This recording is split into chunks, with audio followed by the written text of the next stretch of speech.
bagi rekan-rekan millennials dan semua teman-teman yang sungguh luar biasa.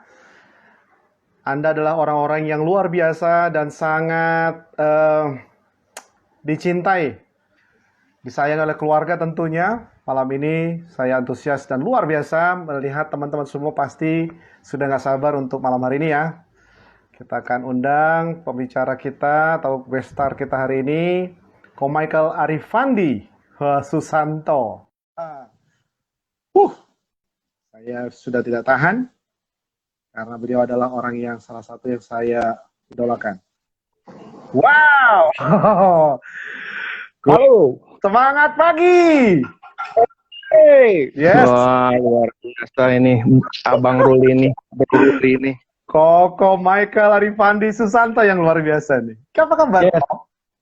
Baik, luar biasa. Gimana? Meskipun cuaca mendung, hujan, mau hujan nih kayaknya. Di sana mendung ya? Kalau di sini ya. cuaca cerah sekali tadi. Saya Cerah melihat. ya. Tapi tetap harus ini ya, mempunyai spirit, excellent spirit. Amin. Wah. Komik, lihat wajahnya. Komik itu kayaknya hari ini kayaknya berbahagia, sukacita sekali. Kayaknya ada gairah gitu. Jadi kayak kepingin mau training aja nih. Makanya ini saya baru pertama kali diundang nih untuk IG Live sebagai narasumber. Biasanya saya sebagai jadi host. Host ya? Iya sekali. Jadi narasumber. Wah, luar biasa. Tinggi banget nih. Selamat malam teman-teman. Hari ini seorang host, seorang trainer, seorang entrepreneur yang biasa nge-hosting teman-teman sahabat-sahabatnya. Sekarang saya undang di IG Live saya. Sambut Ko Michael Arifandi Susanto. Wow. Thank you. Anyway, sebetulnya gini, Ko Michael, karena Ko Mike ini kan kalau aku lihat yang menginspirasi saya itu, menginspirasi aku itu di IG Live adalah Ko Mike sendiri sebetulnya. Karena beberapa waktu bisa? Betul, karena beberapa waktu lalu kan lihat, iya ya, kenapa nggak kepikiran ya? Ini orang luar biasa ini si Mr. Action. Dia pokoknya dapat sedikit jalan aja, keren banget. Yes. Kita mau sambut dulu Ko Mike. Ada beberapa teman-teman. Hai teman-teman, selamat malam. Hari ini luar biasa. Sister atau Ibu Anet, Kevin, teman-teman yang sudah bergabung. Thank you ya. Nah, pembicara hari ini, guest star saya ini adalah seorang luar biasa, entrepreneur. Dia nanti dia memperkenalkan diri juga, kalau yang belum kenal atau yang sudah kenal, karena nanti rekaman ini akan saya posting di IG TV saya. Sehingga nanti orang-orang yang pengen tahu, kenal, nanti bisa dia sampaikan. Ya, silakan, Ko. Yes. Kenalkan diri dulu dong di teman-teman kita ini. Waduh. Ini kalau si Bro Ruli ini kan suka pantun nih. Saya nggak bisa pantun sih. Cuma tadi mau persiapkan pantun, tapi udah langsung aja deh. Iya. Semangat pagi teman-teman. Wah, thank you banget. Saya diundang hari ini untuk secara pribadi pun saya baru sekali juga sebagai narasumber dalam IG Live. Wow. Biasanya dalam si bareng sahabat, saya sebagai host nih. Nanti next time saya balik ya undang Bro Ruli ya. Oke. Silakan. Oke, mungkin yang belum kenal sama saya coba kenalkan singkat bahwa namanya saya Michael Arifandi Susanto. Teman-teman bisa manggil saya Michael. Lalu apa lagi ya? Kelahiran tahun 77. Yes. Udah. Lalu saya lahir di Yogyakarta. Saya jadi lahir di Yogyakarta, tapi saya besar di Jakarta. Menempuh sekolah di Jakarta dari TK sampai SD, SMP, SMA, sampai kuliah pun di Jakarta. Terakhir kuliah saya lulusan dari Trisakti, ambil ekonomi. Lalu apa lagi? Experience kerja saya hampir 20 tahun sudah di dunia profesional. Tapi mayoritas selama 17 tahun, untuk 2 tahun pertama saya di perusahaan retail, di fashion. Lalu di 17 tahun itu saya di perusahaan lembaga non-keuangan atau lembaga non-bank. Jadi lembaga pembiayaan, baik secara retail maupun secara corporate. Untuk pengalaman kerja sendiri, puji Tuhan, beberapa karir saya sudah pernah pernah menjabat sebagai pimpinan cabang atau sebagai koordinator wilayah bahkan di area nasional. Wow. Lalu setelah itu untuk saat ini ya, kesibukan saat ini atau bagaimana? Cukup itu dulu atau? Sudah menikah ya, udah punya anak ya. Karena kelihatan wajahnya itu kayak anak SMA soal ada kuliahan. Saya Perlu juga ya kasih tahu. Jadi teman-teman kita yang lagi online juga tahu, oh ini udah nggak boleh di ini karena ada yang booking, sudah ada yang punya. yes. Ya, saya puji Tuhan, saya diberkati oleh seorang istri dan dua orang anak sepasang. Yang pertama anak pertama perempuan, sekarang dia lagi di Anyer nih, lagi jalan-jalan dengan saudaranya. Tadi saya mau ikut tapi karena ada acara ini saya udah kamu dulu lah yang berangkat. Yes, nyusul. Nanti nyusul. Ya, semoga bisa nyusul. Lalu yang kedua anak saya yang cowok baru naik kelas 1 SMP. Dua ini ya, dikaruniai 2 anak ya. Yes. Thank you Ko Mike, perkenalan luar biasa. Nah teman-teman, saya mau nyambut juga Mbak Yuni, teman-teman kita ini. Mbak siapa nih? Mbak Yuni sudah hadir, thank you. Hai Mbak Yuni, thank you sudah hadir. Si Bu Lisa ya, Diza, teman-teman siapa lagi nih? Sudah join nih, kita sambut dulu ya Ko Mike ya. Oke, silakan. Orang-orang yang kita sayangin, mereka yang peduli. Pak Hari, selamat malam, terima kasih sudah join.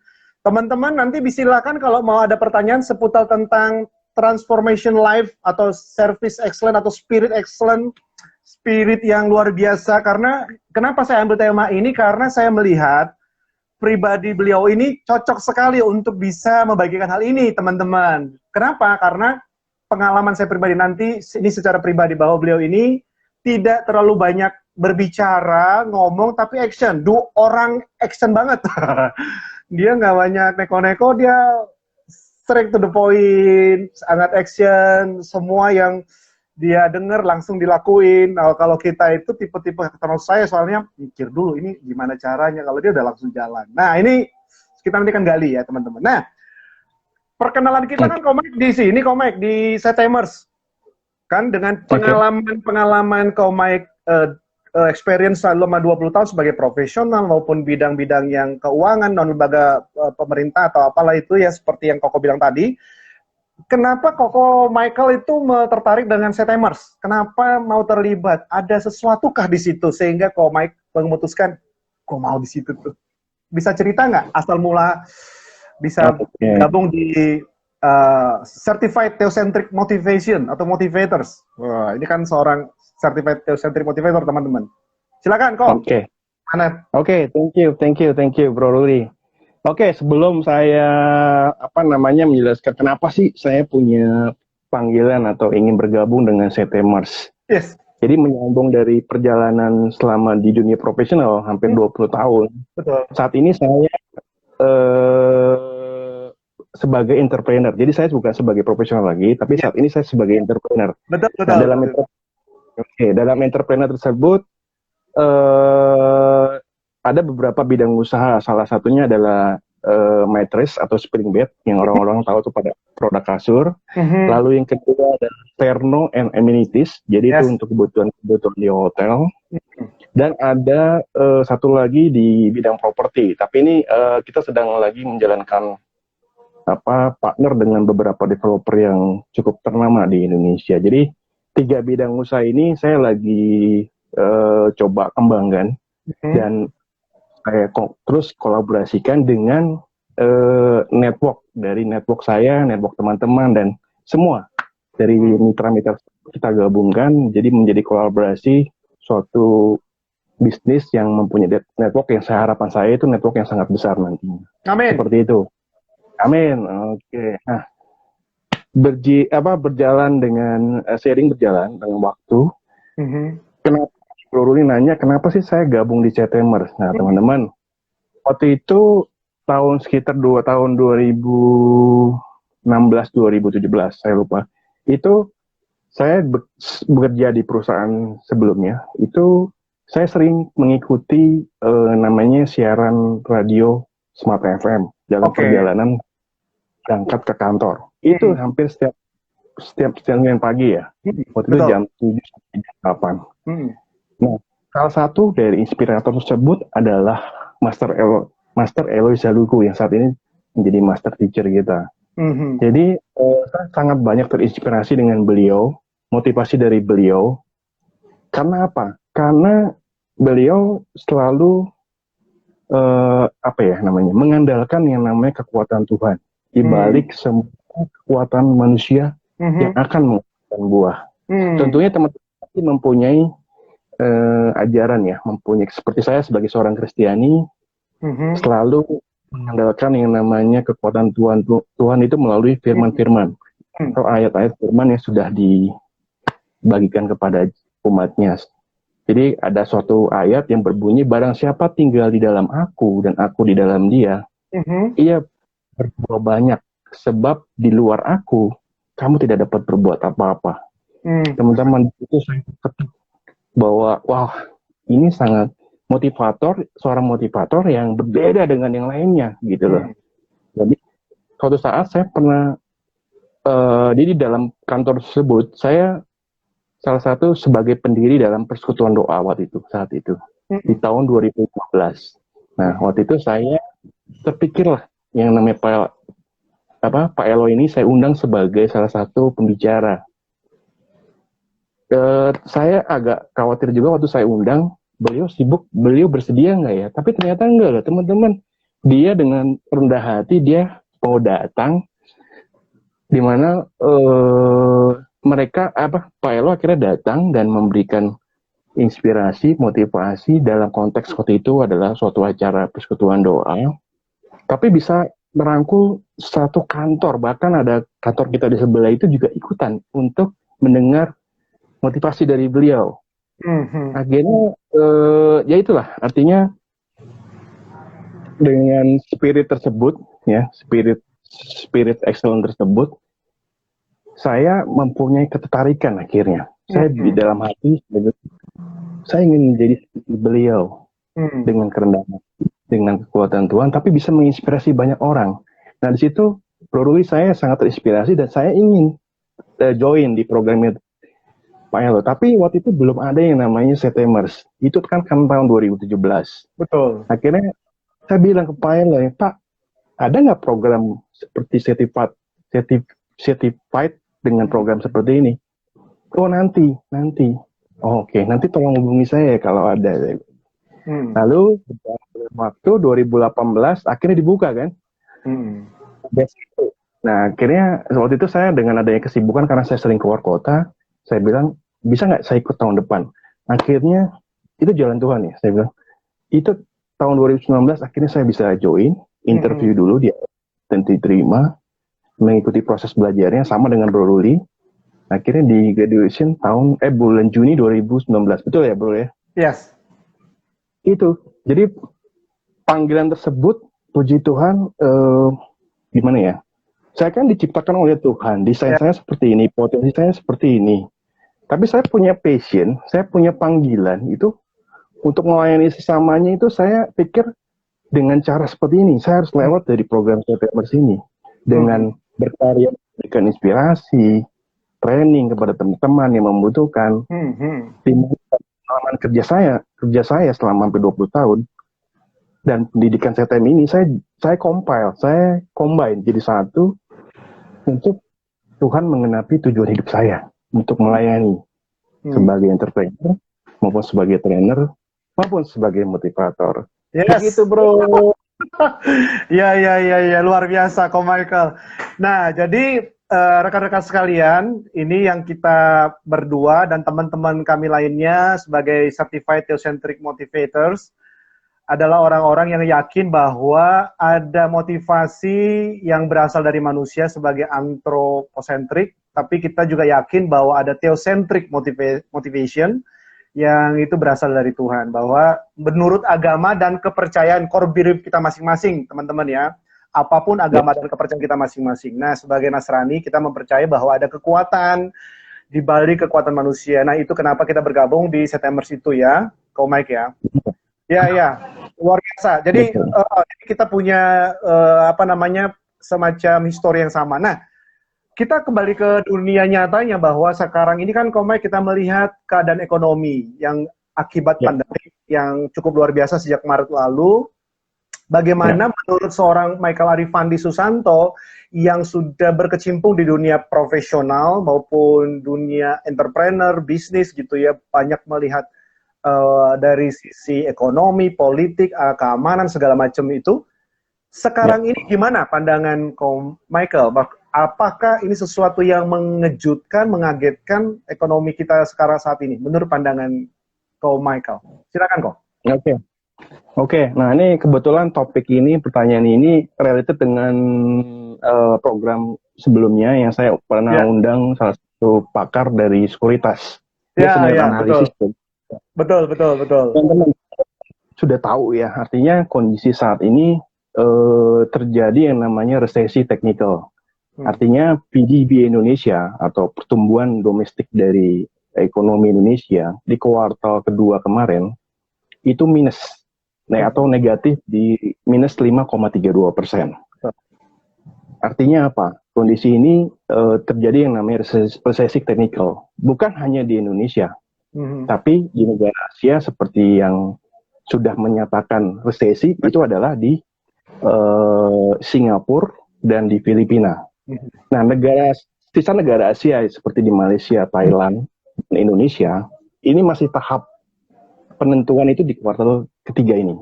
Kalau di kuartal ketiga ini nanti terjadi minus lagi, itu yang namanya resesi. Nah, tadi Bro nanya gimana nih kita menghadapi, apalagi mungkin teman-teman juga yang mungkin mayoritas adalah milenial yang nanti akan menjadi generasi selanjutnya dalam penggerak ekonomi.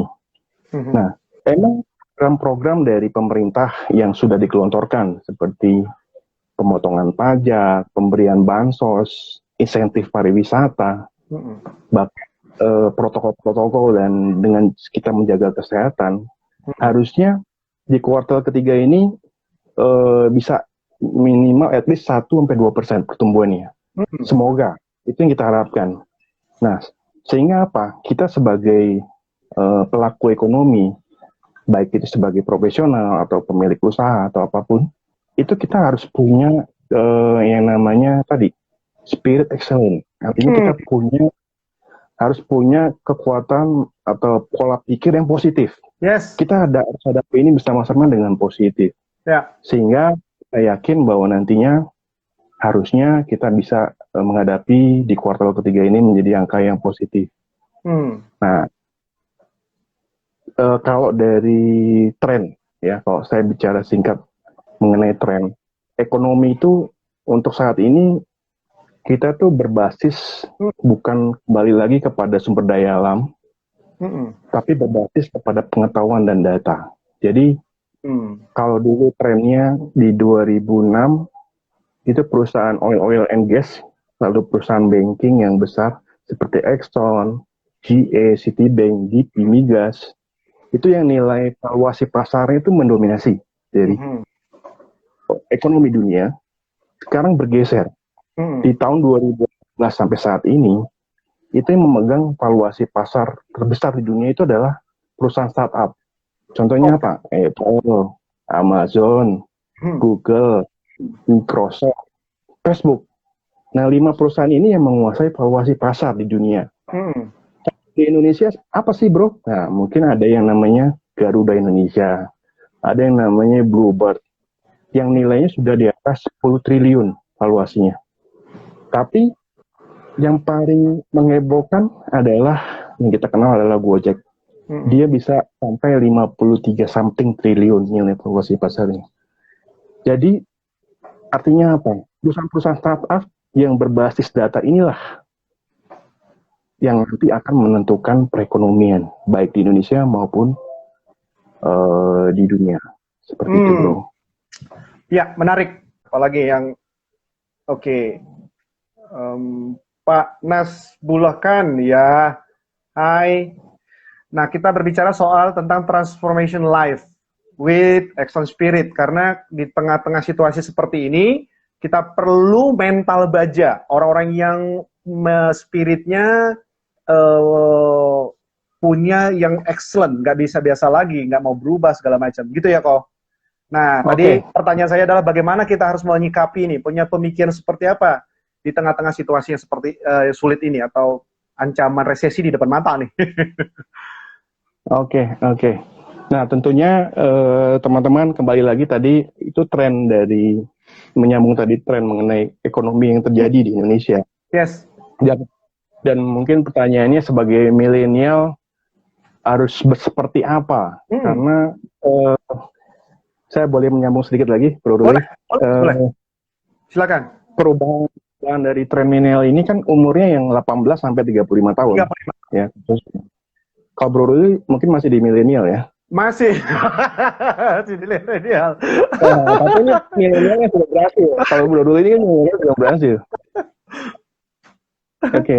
Trennya itu, Bro dan teman-teman, itu kalau kita survei dari ada salah satu yang mensurvei waktu itu Airbnb, McKinsey International. Ya, betul. Yang pertama tuh tidak pernah ke bank. Milenial itu hampir tidak pernah ke bank. Selebihnya dia menggunakan gadget atau transaksi keuangan. Lalu dia punya tren juga beralih dari memiliki mobil pribadi, dia ke transportasi online seperti Gojek atau Grab. Lalu dia nggak mau beli rumah dulu. Dia lebih baik tinggal di kontrakan atau kos yang dekat dengan kantor. Jadi sehingga dia lebih efektif, lebih efisien. Sehingga dia masuk akal dibanding dengan mencicil rumah. Pikiran para milenial seperti itu, Bro. Oh iya. Dan uniknya, 70% milenial itu menginginkan waktu banyak tuh untuk traveling, untuk jalan-jalan. Malah jalan-jalan. Meskipun di era pandemi ini, ya betul, Bro. Di era pandemi ini emang lagi pada tutup. Cuma nanti kalau sudah pasca pandemi, sudah melewati, saya yakin mereka akan cepat-cepat wisata. Kayak buktinya sudah. Sekarang aja udah mulai kelihatan. Saya nggak tahu ini krisis terjadi, tapi mereka mungkin mau lepas menat dan sebagainya. Mereka sudah kemana-mana ya. Nah itu tradisinya. Dan nanti kalau sudah namanya coffee shop dibuka, kafe-kafe dibuka, lihat aja nanti. Pasti milenial akan kumpul-kumpul lagi. Karena itu sudah menjadi tradisi, Bro. Tradisi malah ya. Iya. Tapi tantangannya makin berat.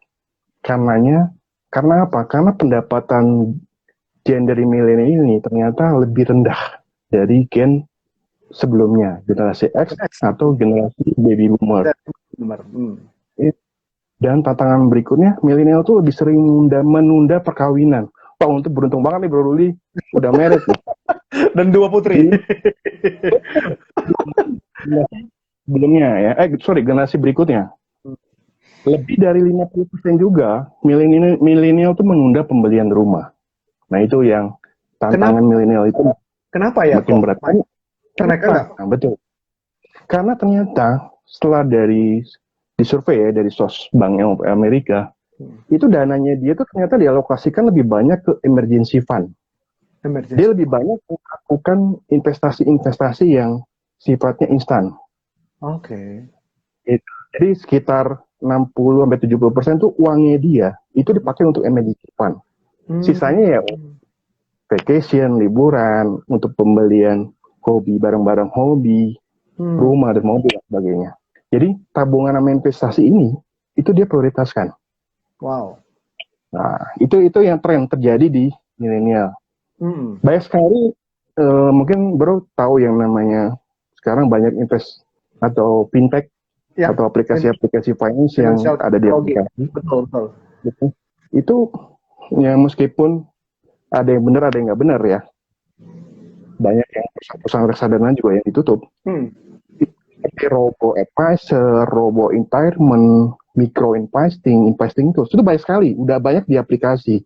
Sehingga para milenial ini lebih banyak menggunakan aplikasi ini untuk mencari pengembangan dananya.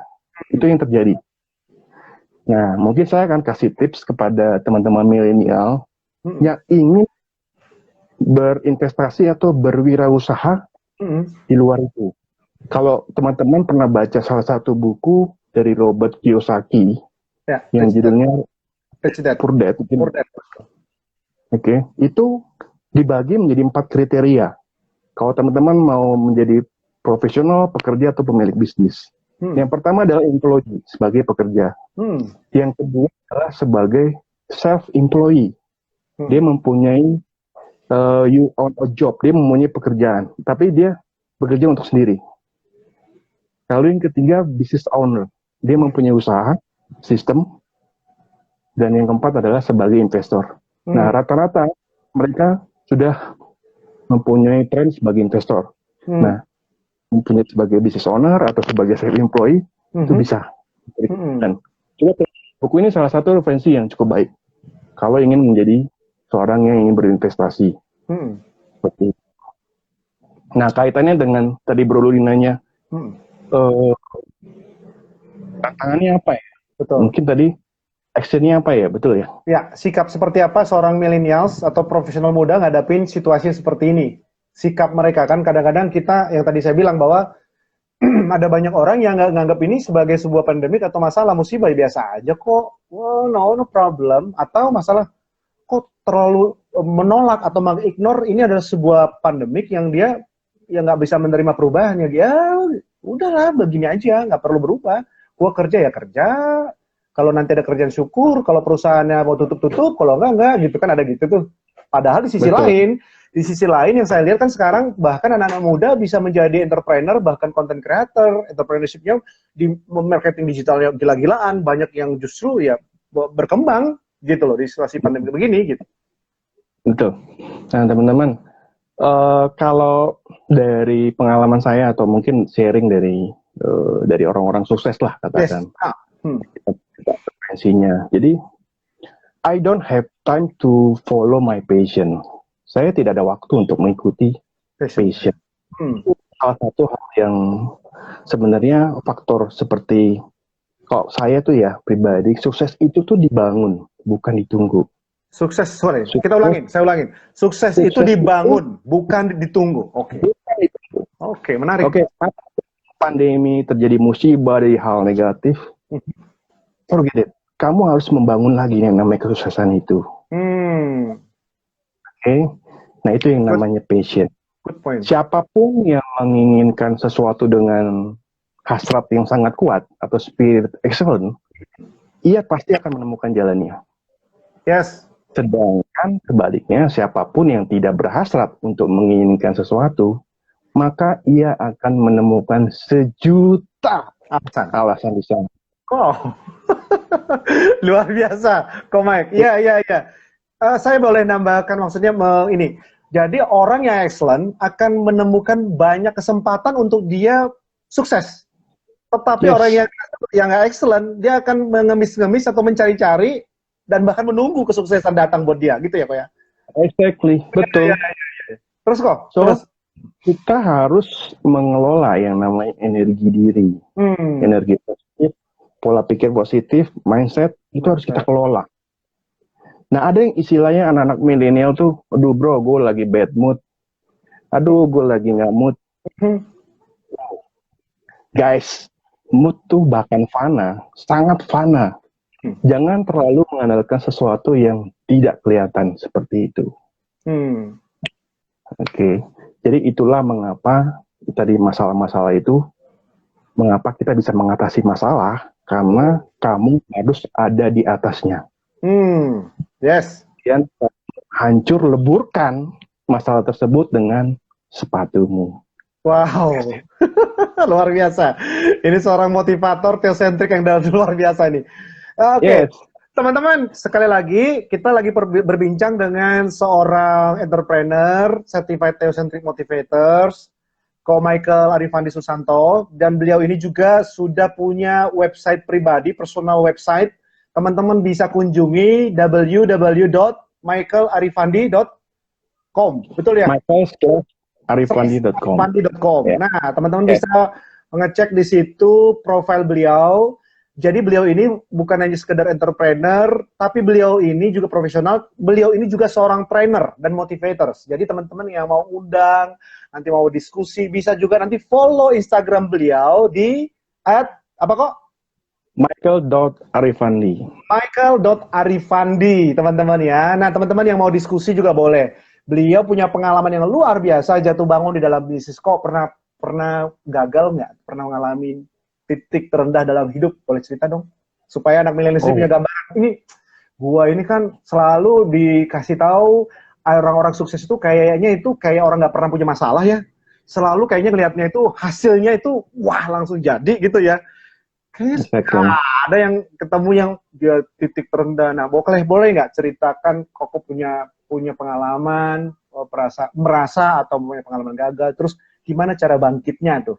Coba kok cerita dong. Oke. Wah, ini kita bicara yang dalam waktu belakangan ini ya, bro. Boleh. Oke. Nah, yang pasti mungkin pengalaman secara pribadi atau mungkin banyak para entrepreneur, pelaku bisnis pasti mengalami hal ini di masa pandemi ini. Karena beberapa project pengadaan amenities, pengadaan perlengkapan hotel atau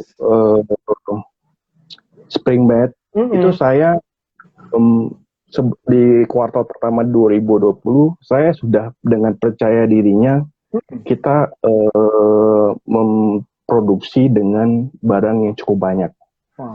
Dengan harapan dengan tujuan 2020 ini berjalan dengan baik. Tapi ternyata yang terjadi apa? Yang terjadi hancur-hancuran, barang kita menumpuk di gudang, kita mau jual ke customer, banyak beberapa sektor pariwisata ya, dampak dari pariwisata tutup,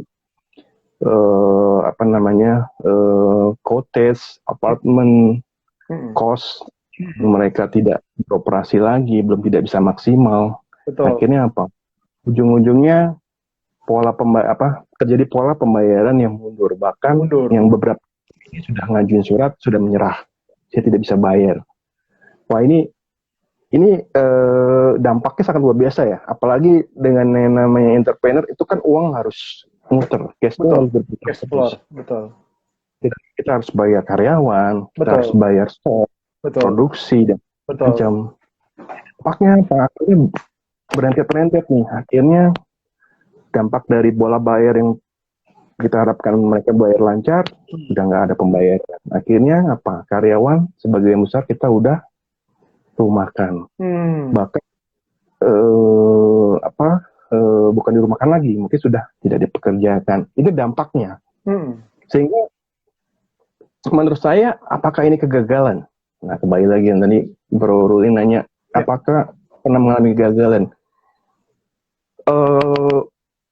Untuk waktu yang sesaat, saya waktu itu sempat berpikir, waduh, ini kegagalan saya dalam memanage. Apakah ini kegagalan saya dalam memanage? Akhirnya saya bilang, dan saya akhirnya feedback kembali lagi dengan rencana hidup saya, dengan tujuan hidup saya di awal mendirikan atau membuat usaha ini tujuannya untuk apa? Betul. Dan di dalam rencana tersebut, apakah ada rencana jika terjadi hal ini, kegagalan ini, apakah saya punya rencana yang baru?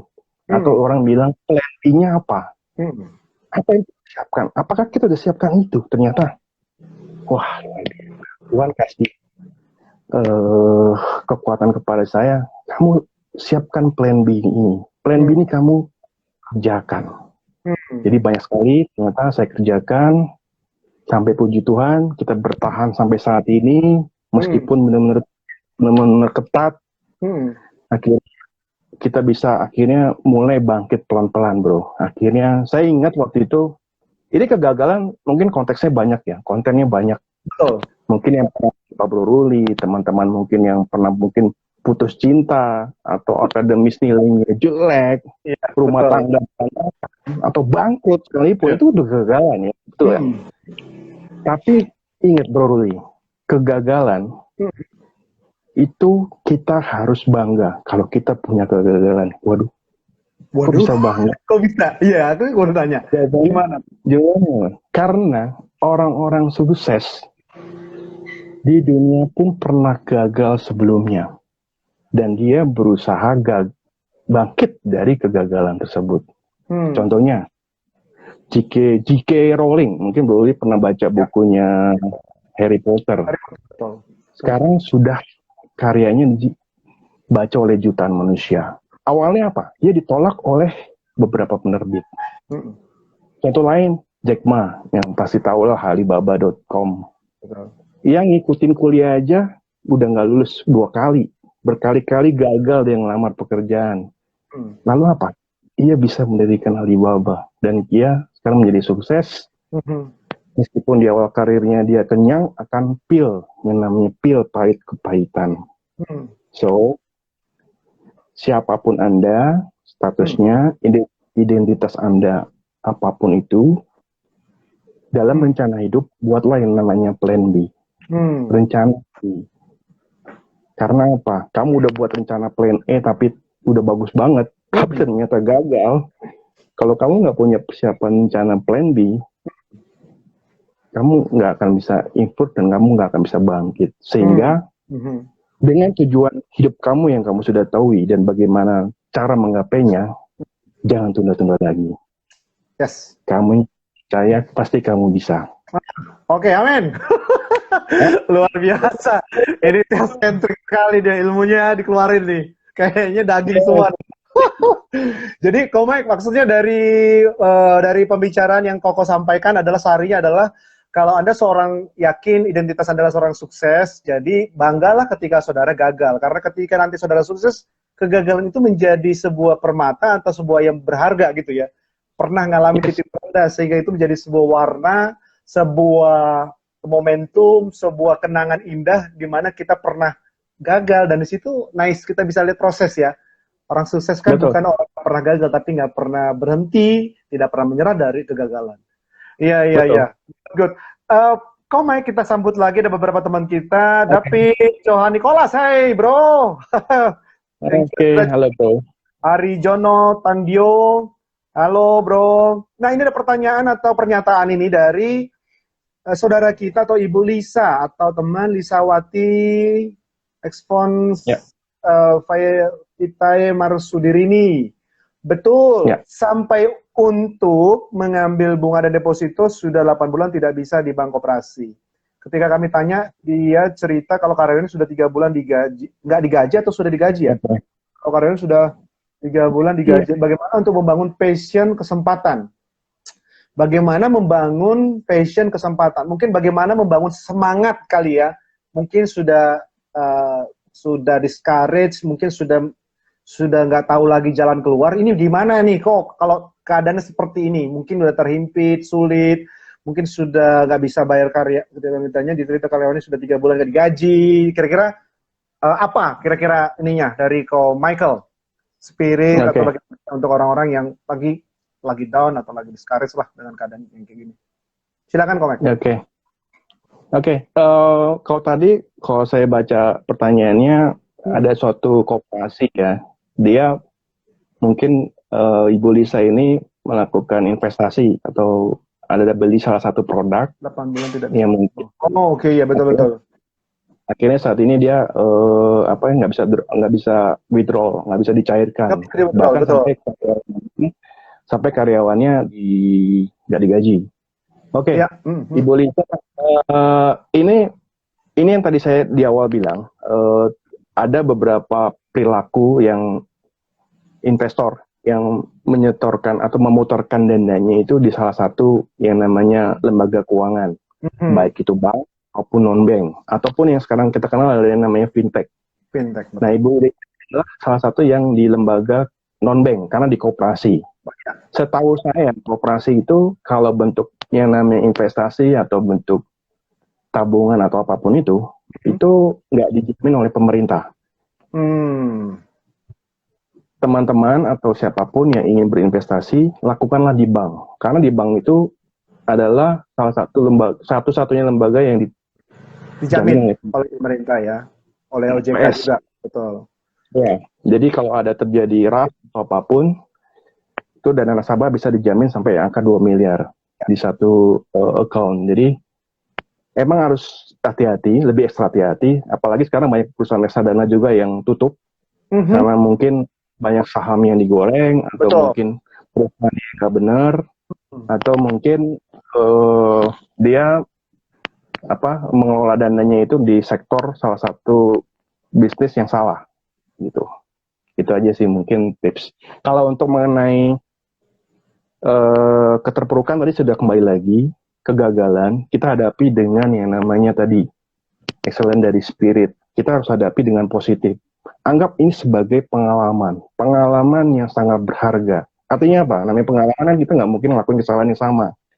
Tapi kita berdoa, minta kekuatan kepada Tuhan. Jalan apa, ya kan? Skill apa, potensi apa yang kita bisa lakukan lebih dalam lagi. Seperti itu. Oke, good. Thank you, Komek. Jadi, Bu Lisa, seperti itu ya. Jadi kalau memang keadaannya sekarang, banyak orang-orang yang kepengen sukses, tapi ada juga yang kepengen shortcut. Ada juga orang yang melakukan bisnis di tengah-tengah seperti ini, mencari kesempatan dalam kesempitan. Kita juga harus berhati-hati.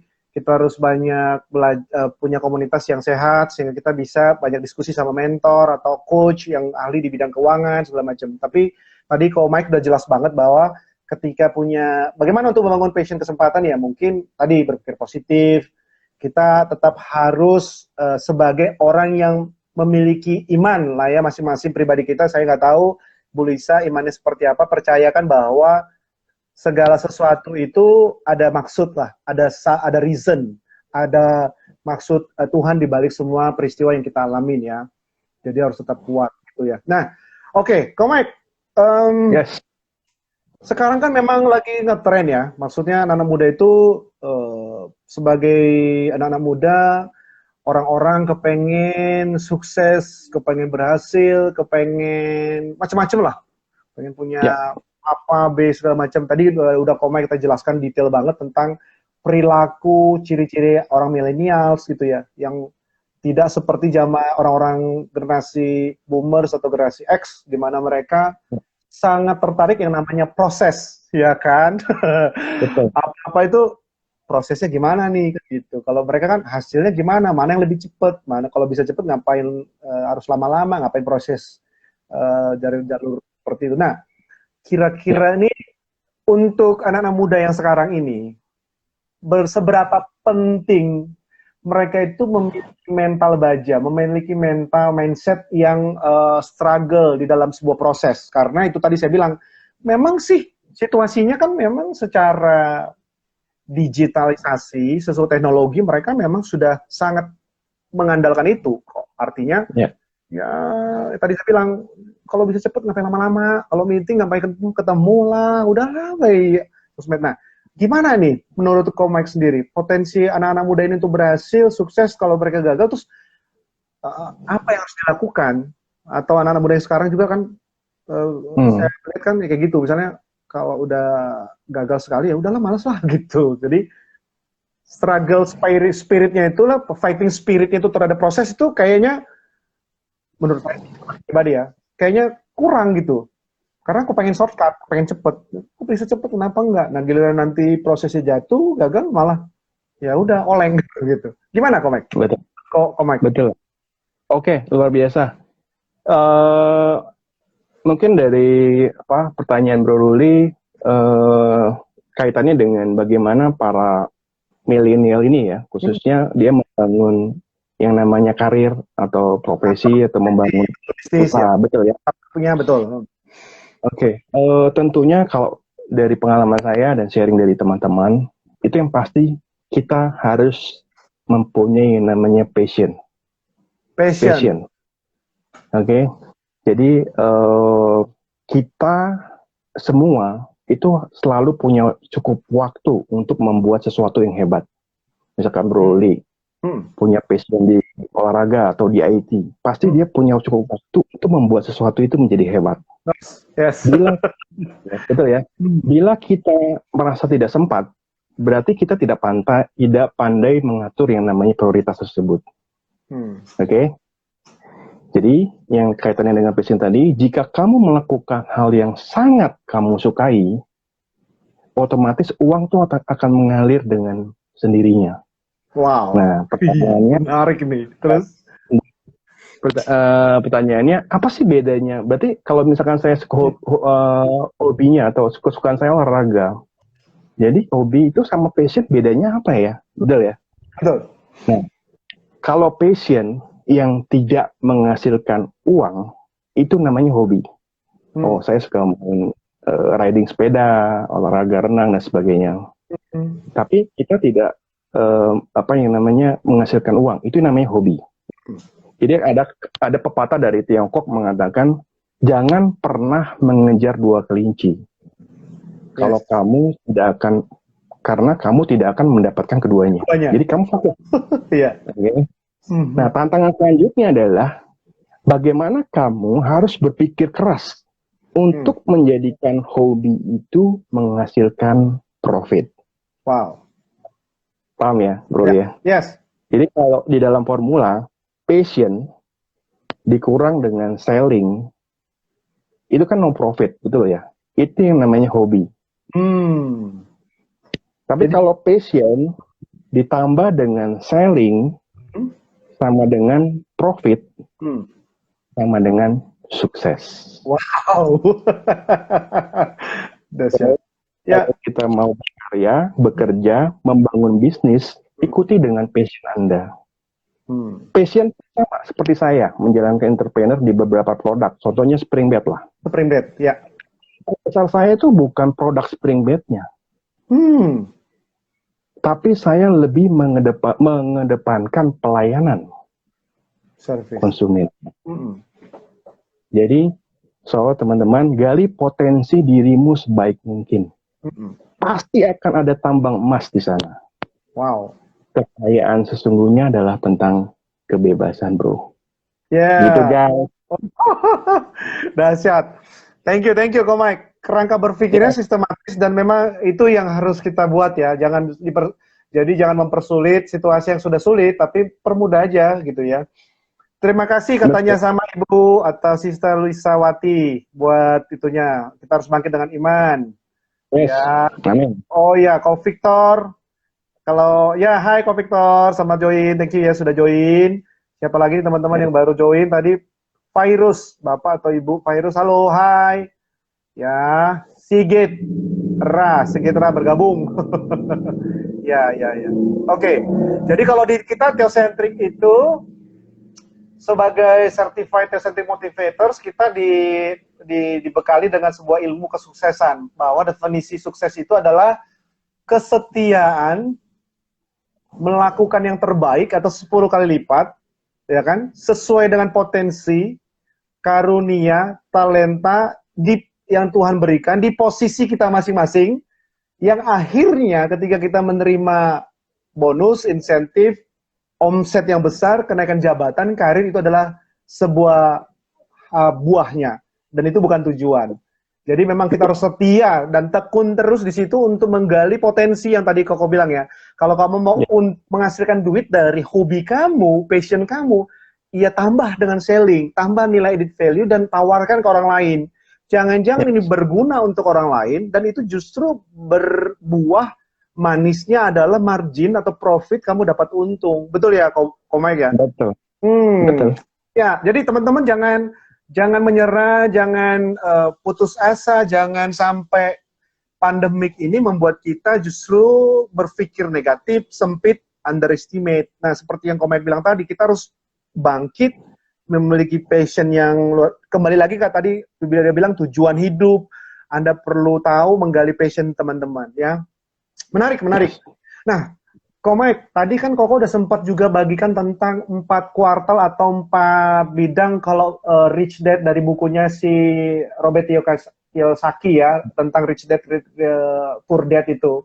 Bahwa kalau anak-anak muda itu sekarang juga memang banyak dalam melakukan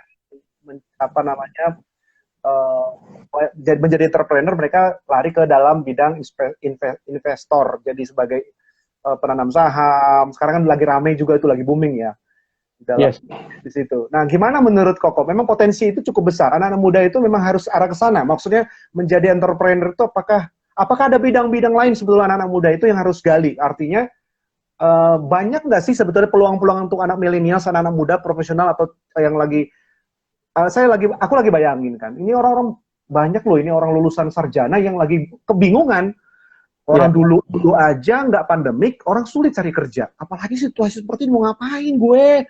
Di wisuda nih, tahun ini nih.